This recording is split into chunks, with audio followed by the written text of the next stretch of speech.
En français? Non. Ah oui. Oui? Oh. Non? Non, no.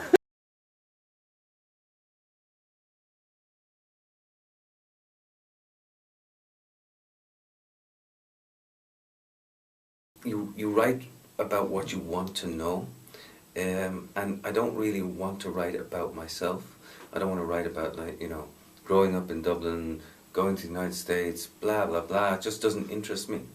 But the very act of writing is immediately autobiographical by the fact that you just choose a word and how it goes onto the page.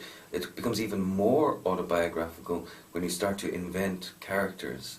And that's what's interesting. It's psychologically interesting because we all know ourselves, or we think we know ourselves, but the true way to know ourselves genuinely is to try and become other and become someone else rather than yourself, and that's always interesting to me. And I think it's intimately more truthful to write about others, and then let anybody interpret who you happen to be. But I don't find myself very interesting anyway. So that's good. I kind of wake up in the morning and I want to roll away from myself. I'm so sick of talking about myself sometimes too. So it's really good fun to become somebody else. Part of it too. Part of the whole writing thing is that a lot of it's just fun. Okay, I'm lying a little bit because when I wrote this book, it was a very difficult one to do.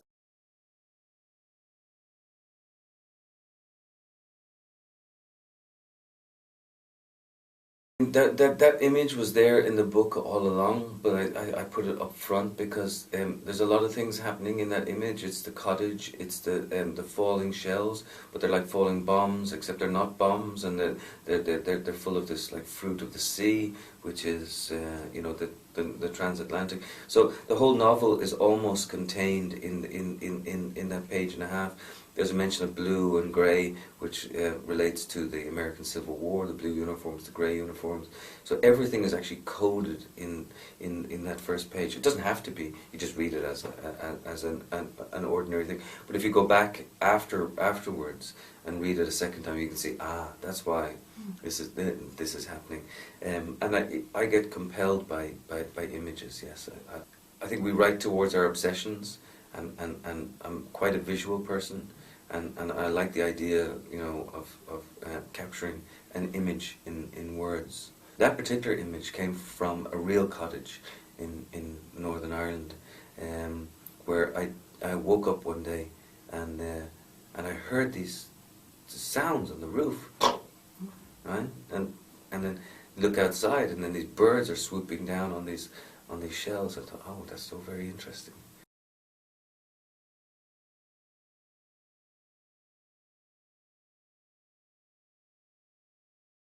Now I'm going to say it from here on in. Yes. That's a great idea. Yes, Ireland is a character in the novel. So in my next interview I'm going to say, by the way, Ireland is a character in the novel. But see, what's interesting about this and what's true about this is that other people teach you how to read your book. And so you write a book, and you don't always know what it is that you've written. But readers come along and they interpret things, and they give you things, and a book becomes bigger when it gets read. It gets longer and wider and fuller, and that's an interesting experience for me. But yes, Ireland is most definitely a character because it accepts all the stories in certain ways. It accepts Douglas. It accepts Mitchell.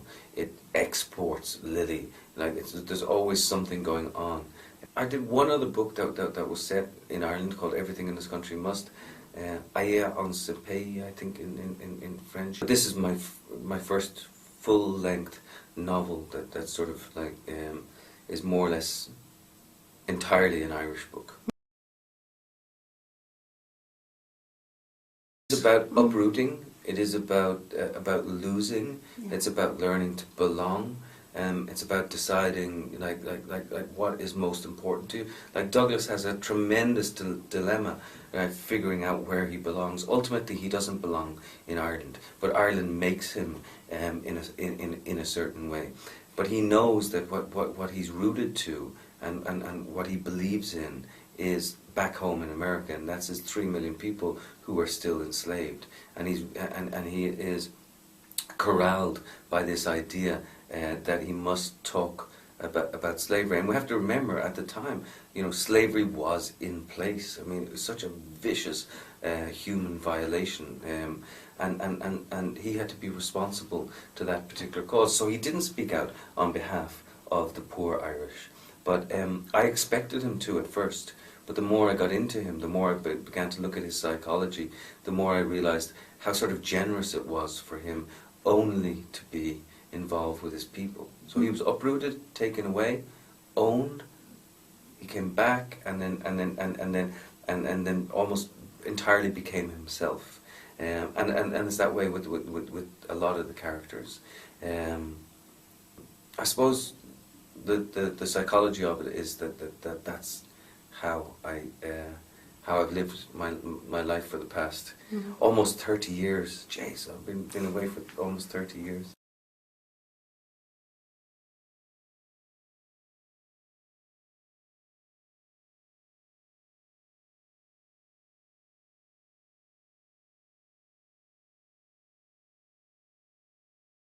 I like the clash between fact and fiction. So what's true and what's not true. I mean, facts can be exploited. Facts can, you know, you can use a fact and you can really abuse a fact. You can't really use, you know, a poetic invention. I actually think that the fictional element of things is actually more true than the non-fictional element. It's because it's a textural truth. So it was fun for me to go in and try to say that the real is imagined and the imaginary is real, and both of these things come together and they create stories. And we all tell stories. We're all sort of creating our own fictions, whether we base them on fact or not. But the one thing that I find most important is that we have to be morally responsible towards the facts. Most politicians and most corporations are not morally responsible towards the fact. They pretend that fact is the ultimate thing, but in truth, it's not. Facts get manipulated so quickly and so easily.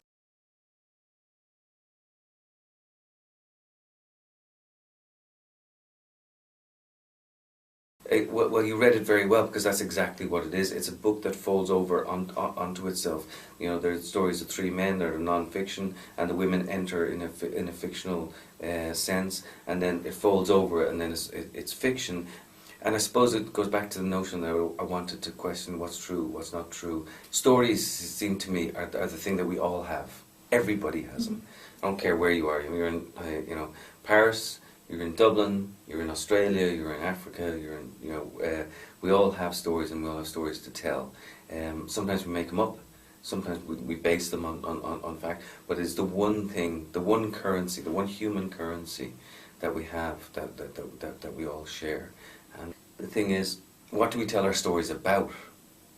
Well, for me, I think you have to tell them about, your whatever you're obsessed by at that particular time. But you also have to tell them about the larger issues that you sort of have a responsibility to. So, in relation to Ireland, I wanted to write about the peace process, and I wanted to write about the Celtic Tiger, the collapse of the economy, but also talk about how the present moment is influenced by the depth of the past.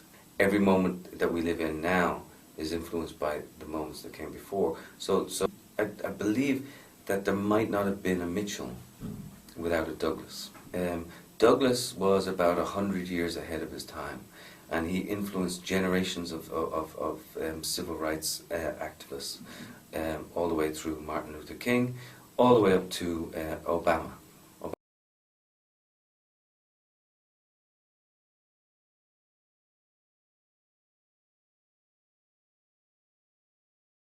Right.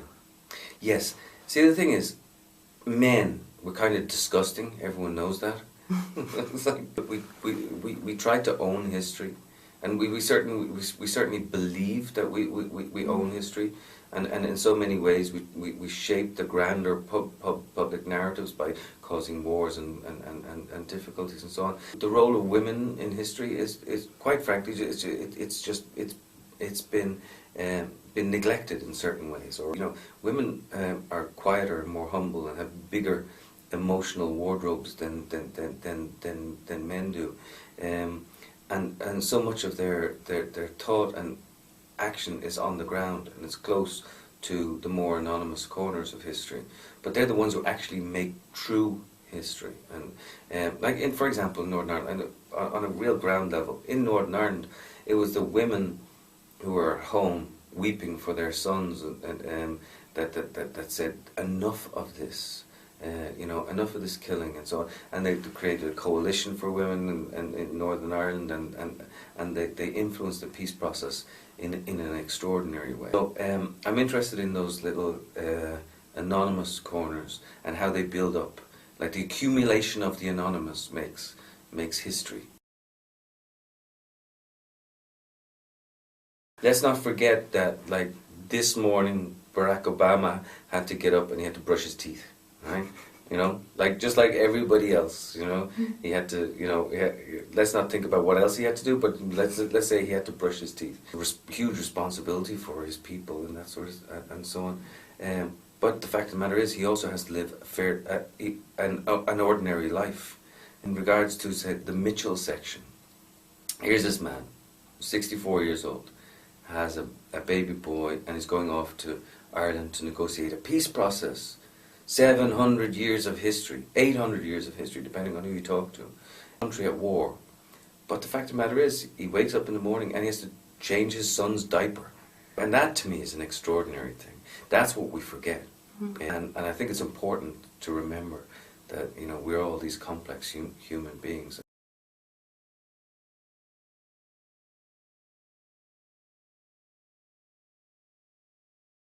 I suppose I could have chosen any number of different different things, but it seemed to me that they were faced with impossible tasks. Yes, for Douglas, it seemed impossible that you could ever knock down slavery. For Mitchell, it seemed impossible that you could achieve or help a country achieve peace.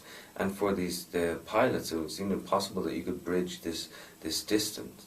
But the fact of the matter is, the impossible nearly always becomes the possible. That's the course of human history.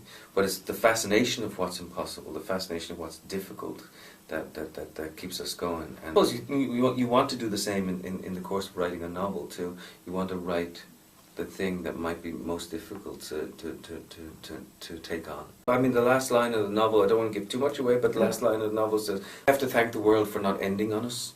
And that's what's fascinating, because if the world is going to end on us, what's the point in being there?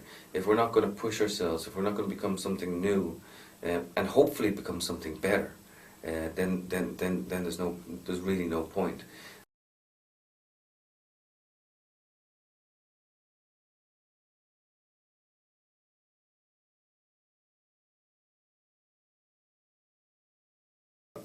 Some people have said to me, "Oh, this is a collection of short stories and you stitched them together." No, there's no way. It was a novel. It was a novel. It was always going to be a novel. If I want to write a book of short stories, I'll write a book of short stories. But but you present these worlds, and slowly they begin to come together. So slowly you realize, wow, these things are connected. These supposedly incredibly disparate stories are stitched together. It relates to Irish history. But I think what I hope to happen is that there's a gradual realization. Oh my word, that person, she was in that story, and now, oh, here she is again. That guy, he there he was, in the peace process, and now he's just an ordinary man walking down the street. To be an actuary. Yeah. Ooh, to figure out the length and value of lives. That's a very interesting interpretation. I mean, can I steal that one too? Of course you can. Trying to figure out the value of our lives is probably one of the things that interests me the most. But also saying that our lives, no matter how supposedly anonymous, are actually valuable, and that they fill in the gaps in the larger historical narrative. You know, I'm just beginning to make sense of this novel for myself, because I'm really just only beginning to talk about it. It comes out tonight. I got to fly from Paris to Belfast this afternoon. But I'm learning now, after spending 3 years like trying to feel it out emotionally, I'm learning now how to talk about it sort of as a distant object, because it belongs to other people.